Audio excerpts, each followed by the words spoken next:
You know, sometimes when I sit by the window at night, I hear the rain tapping on the glass, and it reminds me of that one night. The night I cried because of my husband. I've lived many years since then. Seen summers fade, winters come and go. But some nights I still remember every sound, every silence, every heartbeat from that night. Because some memories don't age. They just sit quietly in a corner of your heart. I met Richard when I was 23. I was young, full of laughter, and believed that love was something that could fix every wound. He was charming. The kind of man who could walk into a room and make it brighter without even trying. He had eyes that smiled before his lips did. And when he looked at me, I felt like I was seen for the first time. We didn't have much. A small apartment with thin walls, a leaky roof, and dreams that smelled like hope. But we were happy. He used to hum while shaving, and I'd stand behind him pretending to fix his collar just so I could hug him. That's what love was for me. Not grand gestures. Just quiet moments that felt like home. Every evening, I waited for him by the window. Our streetlight flickered at the corner. I could tell the time by it. When the orange glow touched the edge of the curtains, I knew he'd be turning that corner soon. And every time my heart would skip, the same way it did the first week after our wedding. We'd eat together simple meals. Stew bread, sometimes a pie if I could afford the apples. He'd loosen his tie, sit down, take a deep breath and say, "Smells wonderful, Rose." And I'd smile like a child who just got a compliment from the teacher she adored. Those were the days when love still lived in the little things. But life has a strange way of testing the heart. It doesn't come all at once, the breaking. It happens quietly, slowly, like a candle running out of wax. One day you realize the flame is smaller than it used to be. And you can't remember when it started dimming. Richard started coming home late. First it was work. Then it was meetings. Then just silence. He'd walk in, not with the smile I knew, but with a face that looked tired, distant, far away. He stopped noticing when I dressed up for dinner. He stopped asking how my day was. He stopped calling me Rosie. It was just Rose.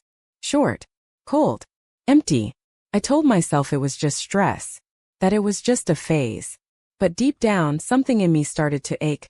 Not the kind of ache that cries out loud, but the quiet kind, the one that hides behind smiles and small talk. Nights became longer. The bed felt bigger. The other side, his side, stayed cold until morning.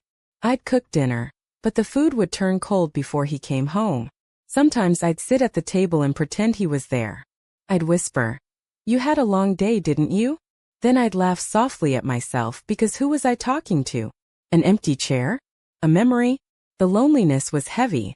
Even the walls started echoing it. Then one night the silence broke.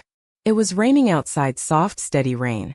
Remember the smell of wet earth, the dim light of our kitchen lamp, and the sound of his phone buzzing on the table. He was in the shower. The screen lit up and a name appeared. It wasn't mine. It wasn't a name I recognized. I shouldn't have looked. I know. But when love begins to die, your heart becomes desperate for proof. Proof that it's still alive. I picked up the phone. And there it was, a message. Just a few words. "Can't wait to see you tomorrow, love." My hand froze. The world around me went quiet. Even the rain seemed to stop. I could hear my heartbeat in my ears. That small, bright screen suddenly felt like a fire burning my hand. Tomorrow. Love. Someone else was waiting for my husband. When he came out of the shower, I couldn't look at him. He spoke to me. I don't remember what he said. All I heard was that message echoing in my head again and again. That night I didn't sleep. I lay next to him pretending I was still his wife. Pretending I still mattered. Pretending that if I just held on tight enough, love would come back. But love, it doesn't return to a home where it's no longer welcome.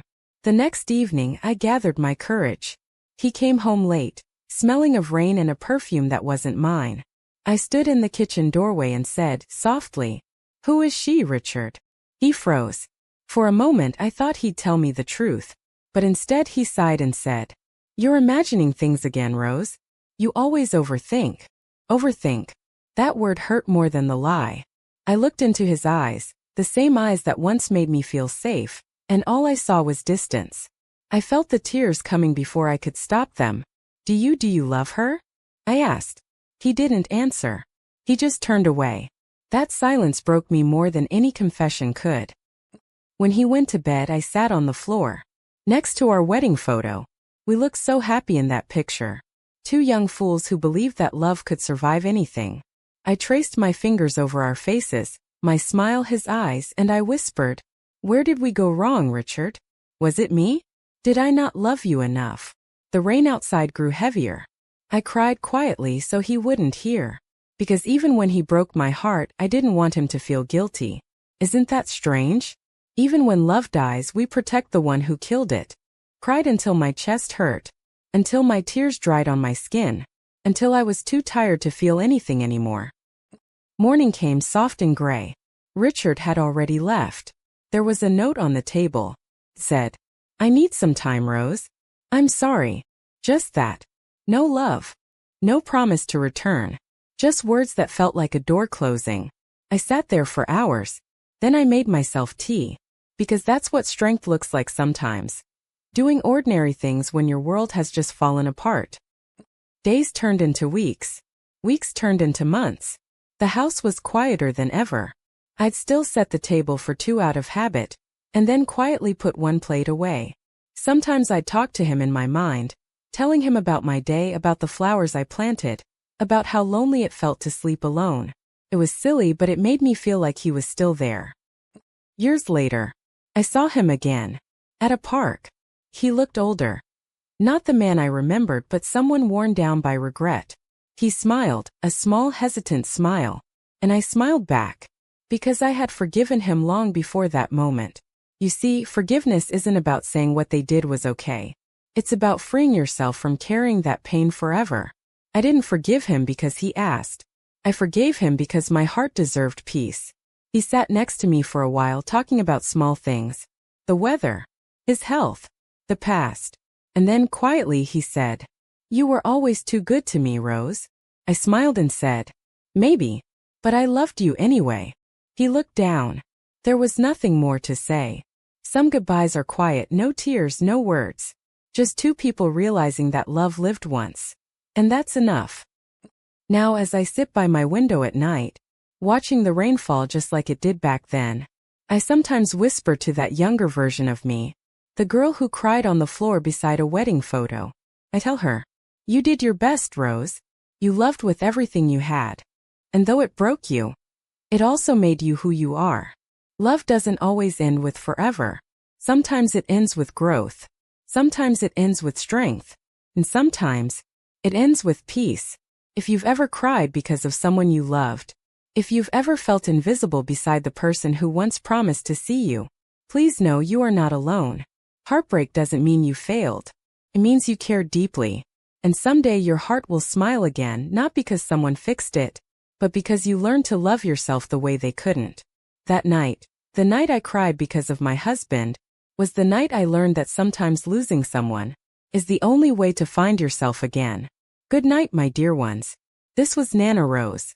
Thank you for listening. Subscribe to my channel.